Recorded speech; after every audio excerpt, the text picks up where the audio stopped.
Suicide Squad Kill the Justice League is a thoroughly frustrating game to play. Hello guys and gals, me Mutahar, and welcome to another episode of I Want to Cry My Eyes Out. Unfortunately, it falls off so hard in the second half. The second half just goes fucking hog wild into the stupidest ideas imaginable.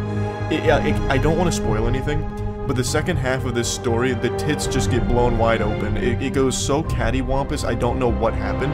It feels like there might have been some kind of internal panic, maybe like a crunch time, and they just felt they needed to wrap the game up as quickly and unsatisfactory as possible. Engaging mission design is nearly non-existent, the looter-shooter mechanics are tired and dull, and the grotesquely repetitive post-game leaves little to nothing to do of interest. The result is a bit of a mess that doesn't ever impress with any of its numerous ill-conceived ideas. Why do we need this in the year 2024, man? Error, unable to reach server. Please attempt to sign it again. So you hit the accept button. Just watch. You get to see Deadshot's face, and it said, "Just a minute, just a minute." You could wait here for just a century, just a millennium. I'm quite negative on it, and I'm actually sad for that, because this is a new Rocksteady game. I've loved all of their previous superhero work, and I really thought, in the story at least, this would have been more of that high caliber quality. Yeah, this is, I described it before we came in, this is the most frustrating and depressing game I think I've played. Like you, the last thing I want to be about a Rocksteady game is negative. Like, I've talked about it before on the channel about how literally Batman Arkham is responsible for me doing this job. It's responsible for many personal events in my life as well. The impact this game series has had on me is ridiculous.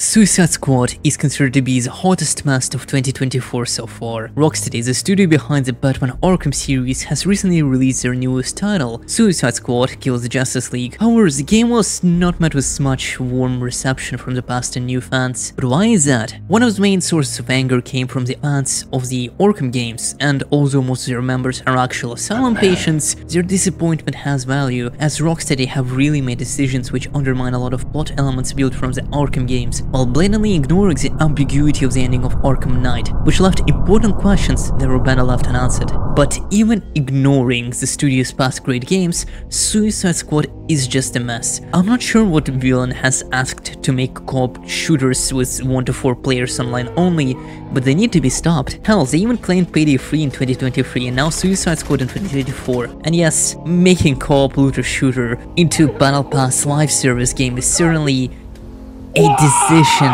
to say the least. To not leave everything on a sad note, I just want to say that at the end of the day, it's just a video game. Yeah, it's not a good one, but there's no real reason to focus all your attention on something that won't bring you joy. Whether you like it or not, there will be games which will you enjoy and not, and franchises which will eventually disappoint you.